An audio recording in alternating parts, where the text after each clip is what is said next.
Hello Cancer, Sun, Moon, Rising, and Venus signs. Kamusta kayo? Sana po nasa mabuti kayong kalagayan. Welcome back po sa Star Tarot. Kung bago kayo dito, welcome din kayo. Thank you sa inyong support. It really appreciate it and God bless you all. Tingnan natin ang mga messages ninyo for today.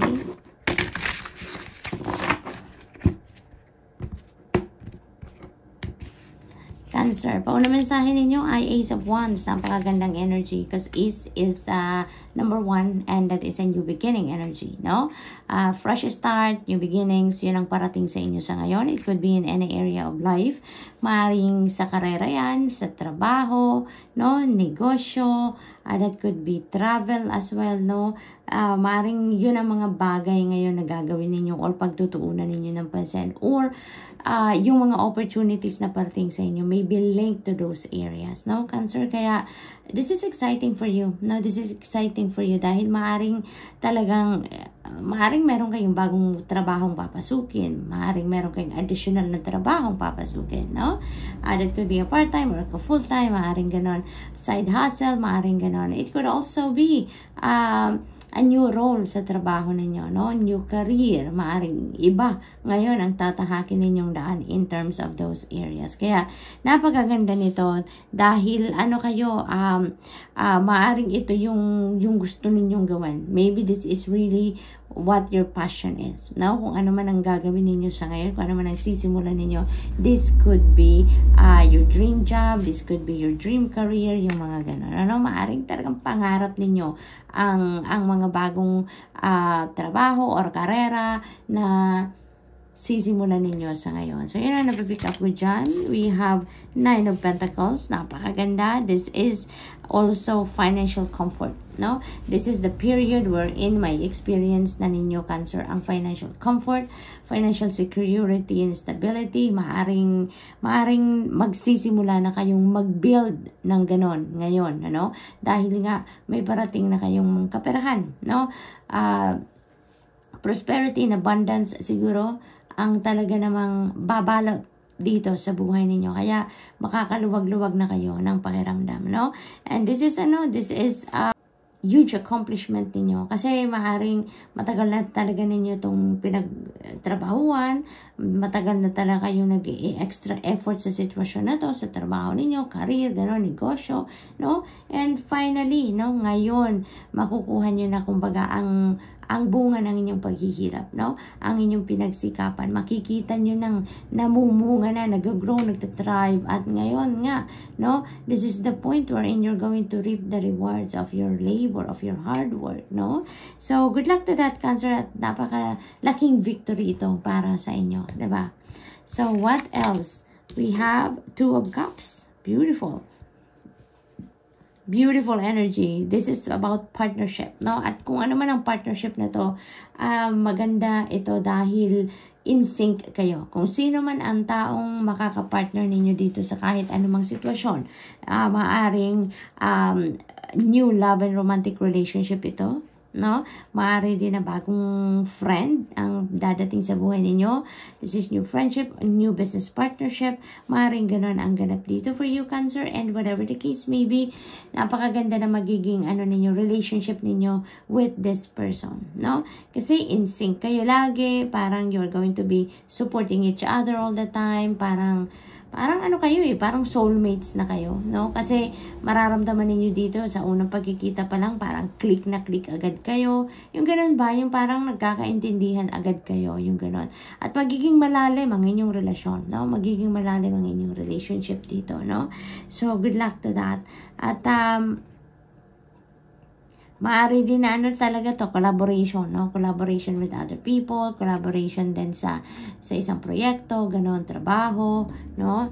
So, what else? We have Page of Swords. Ayan. So, beautiful din ito because this is news, no? There are news coming in dito and that could be wonderful news dahil maaring ito yung mga balita or impormasyon na kailangan ninyo na makakatulong sa inyong sitwasyon. Maaring may mga decision making kayo na kinakaharap ngayon, and maybe you are asking other people to help you na mag-gather ng mga facts, ang information, details, mga ganon. Maaaring dadalhin na sa inyo mga impormasyon na yan sa ngayon. Maaari din naman na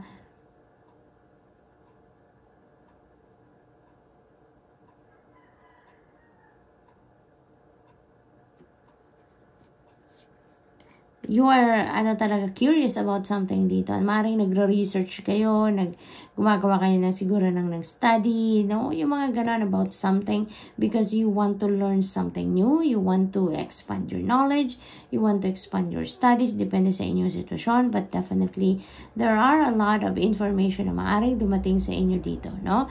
Na maaaring linked yan sa kung ano man sitwasyon ninyo sa buhay. Maaaring dito sa mga new beginning energies na yan, sa partnership na to, no? It could be in any area of life, but definitely, kung ano man ang mga balitang ito na parating, mga impormasyon na parating, this is going to help you out, no? So, good luck, Cancer, and that's all I have for you for today. I hope nakatulong ang mga mensahe ito in some way. Thank you for watching. Love and light. Namaste. Hello, Scorpio, Sun, Moon, Rising, and Venus signs. Kamusta kayo? Sana may nasa mabuti kayong kalagayan. Welcome back po sa Star Tarot. Kung bago kayo dito, welcome din kayo. Thank you sa inyong support. I truly appreciate it, and God bless you all. Tignan natin ang mga messages ninyo for today, Scorpio. We have the King of Wands. Ayan, Scorpio. So, ang iba sa inyo dito, talaga namang siguro you're a leader, no? You're a leader. Maaring you are a boss, maaring isa kang supervisor, manager, maaring ganon. And maaari din naman na hindi, pero you are parang ang lakas ng impluwensya mo sa mga tao. Ang lakas ng charm mo, ang lakas ng hatak mo sa mga tao. Kasi parang yung mga tao sa paligid niyo is attracted to you, no? Yung parang nai-inspire sila sa inyo. Parang kung ano ang sabihin mo, talagang sinusunod nila or nire-respeto kanila. Yung ganon, no? Parang they look up to you. Yung ganon. Thank you, Spirit. So, Scorpio, parang the people around you are looking after. Parang ang mga tao sa paligid niyo, they look up to you talaga, no? Nire-respeto, ginagalang, yung ganon ang ganap dito for some of you. Kaya maaari talaga na very influential person ka, no? Very influential ka. Kasi talagang tinitingala ka ng mga tao, ginagalang ka, yung ganon. For others of you naman dito, Scorpio, ang iba sa inyo na pipick up ko dito, maaring magnenegosyo. No? Maaari magnenegosyo ang iba sa inyo dito. Maybe you are starting to put up, maaring nagpaplano kayo or maaring handa na kayo, no, na mag-put up talaga ng sarili ninyong negosyo. Maaring home-based business yan, online business, maaring ganon ang sisimula ng iba sa inyo dito, no? Five of Wands, ayan. So, maaring merong conflict dito, no? Ang napipick up ko dito, maaring meron kayong group of people around you dito na medyo hindi siguro nagkakaintindihan, ano? You are not directly involved dito sa mga nag-uusap na hindi nagkakaintindihan, but maaaring you are on the sidelines and nakikita ninyo sila, no? Maaaring gano'n ang sitwasyon dito. And maybe you're going to step up, no? You're going to step up at maaaring mag-ano ka dito, yung parang you're going to act as the mediator dito sa mga taong ito. At nang sa gayon ay magkaintindihan sila, magets nila kung ano talaga ang sitwasyon. Parang tutulungan mo sila, no? Na magkaintindihan or magkarinigan, no? So, maaaring ganun ang gagawin ng iba sa inyo dito, Scorpio. We have the High Priestess energy. Ayan. So, kung ano man, no, ang gagawin ninyo sa ngayon, kung ano man yung balak ninyong gawin or endeavor na sisimulan, maaring you're asking for guidance, no? Maaring you're asking for go signal, for enlightenment, for clarity, for guidance from the divine and the rest of your spirit team. Kaya naman, meron din kasagutan sa iyo na pinapadala. You're being sent intuitive messages and messages through your dreams, no, Scorpio? Kaya napakahalagang pakinggan ninyo ang gabay ng Divine Universe through your intuition as well, no? Tune into your intuition always. Trust what you are getting because yun ang kasagutan sa inyong tanong. Yun na ang sagot sa inyo sa mga request ninyo na enlightenment or guidance, no? And even panaginip, no? make sure that you decode the elements na nakikita ninyo or natatandaan pa ninyo paggising ninyo na nakita ninyo sa inyong mga panaginip, because those are also messages from the divine to guide you, no? Kung ano ang gabay na kailangan ninyo sa ngayon, yun ang binibigay na sa inyo through your dreams and through your intuition. So parang ang lapit-lapit ninyo ngayon dito sa spirit realm, no? Yung veil between you and the spirit realm around this times parang napakanipis, no? Kaya naman parang ang daming pinapahatid sa inyo na impormasyon, ang daming downloads na maaring binubuhos sa inyo ng divine universe dito, no, to guide you. So what else? We have justice energy. Yan, you're getting what you deserve, Scorpio. You're getting what you deserve. Kung ano ang para sa iyo, that will be delivered to you. What is owed to you will be given to you, no? This is asking also for balance, no? Maaring ang iba sa inyo distracted, ang iba sa inyo marami sigurong ginagawa and you're just focused on work, no? Or on few areas, and there are other areas na hindi ninyo napapansin or hindi ninyo nabibigyan ng attention, no? Kaya this is asking you for balance. So, good luck, Scorpio, and that's all I have for you for today. I hope nakatulong ang mga mensaheng ito in some way. Thank you for watching. Love and light. Namaste. Hello, Pisces, Sun, Moon, Rising, and Venus signs. Kamusta kayo? Sana po nasa mabuti kayong kalagayan. Welcome back po sa Star Tarot. Kung bago kayo dito, welcome din kayo. Thank you sa inyong support. I truly appreciate it, and God bless you all. Tingnan natin ang mga messages ninyo for today.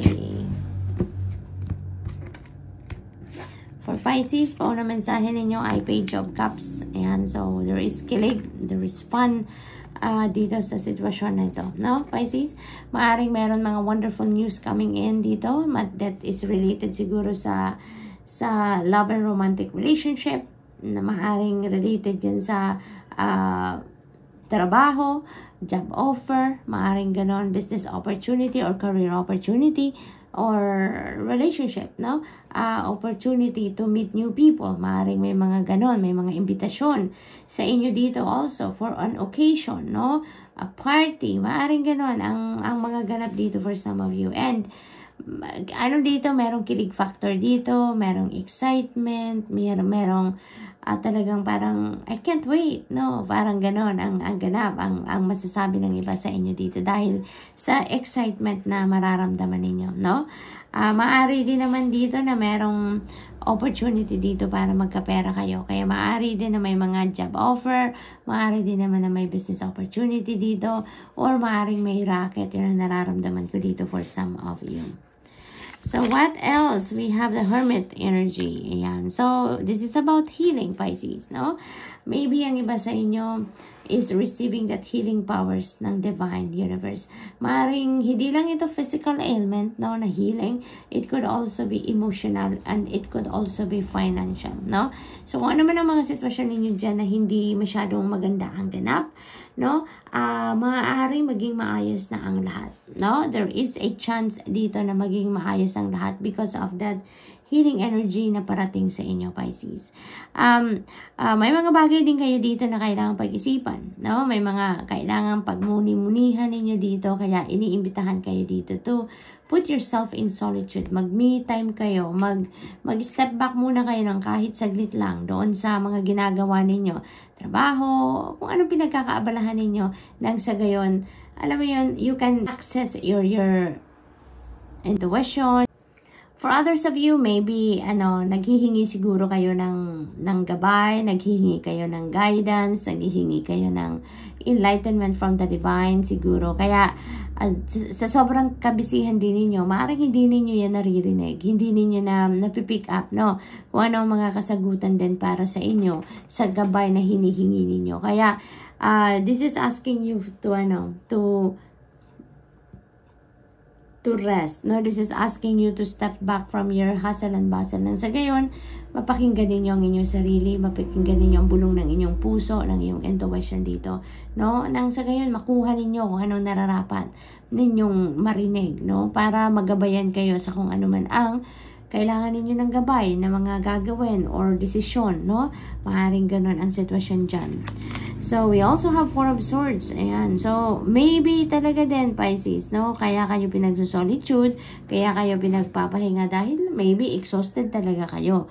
Maaaring meron kayong talagang sobrang pinagkakabisihan to the extent na hindi na kayo nakakapagpahinga ng maayos, hindi na kayo nakakatulog ng sa tamang oras, no? Maaaring ganun ang sitwasyon. That's why, napakalakas ng panawagan sa inyo sa dalawang mensaheng ito na it's about time na for you to rest. It's about time na for you to step back a little, no? Doon sa kung anong pinagkakabisihan ninyo. So that you can recharge. So that you can recuperate, you can rejuvenate, no? At nang sa gayon, you will be back to balance. You will be back to your center and you will be back to, to be on top of your health dito, no? So, kailangan ninyo na mag-recharge, no? At alalahanin din ninyo, Pisces, na hindi niyo rin naman magagampanan ang lahat-lahat, no? Na kailangan ninyong gawin or obligation, responsibilidad if may dinaramdam din kayo. If pagod na pagod kayo, antok na kayo, yung mga ganon. Kaya, give it to yourself, no? Give yourself quality time para makapag-rest, makapagpahinga at makapag-refill ng iyong cup nang sa gayon mas maging efficient ang mga gagawin ninyo, ang performance ninyo sa trabaho or sa kung saan pa man, ano, if you are on top of your health. So, yun dapat ang inyong priority, no? Among other things, no? Self-care, well-being, yun ang dapat na nasa top of your list, no? Of your priorities. So, what else for Pisces? We have Page of Wands. Ayan. So, marami tayong pages, marami tayong dito, mga fresh na energy, no? And dito naman, may mga information, good news, good wonderful news na parating sa inyo dito na talaga namang magpapakilig din ito sa inyo, magpapa-excite din ito sa inyo. Parang ito yung mga balita na magpapatayo sa inyong kinauupuan, ano, Pisces. So, this is going to be a news na maaring mag-reignite ng iyong passion dito, no? Maaring ganon. This could be related din sa career niyo, sa trabaho, sa mga pangarap ninyo, maaring ganon. Kaya, parang mabubuhayan kayo dito ng loob. Sa kung ano man ang balitang ito, maaring mabubuhayan kayo dito ng loob. Yung passion ninyo, talagang magigising yung ganon dahil sa excitement, no? So, good luck, Pisces. And that's all I have for you for today. I hope nakatulong ang mga mensaheng ito in some way. Thank you for watching. Love and light. Namaste.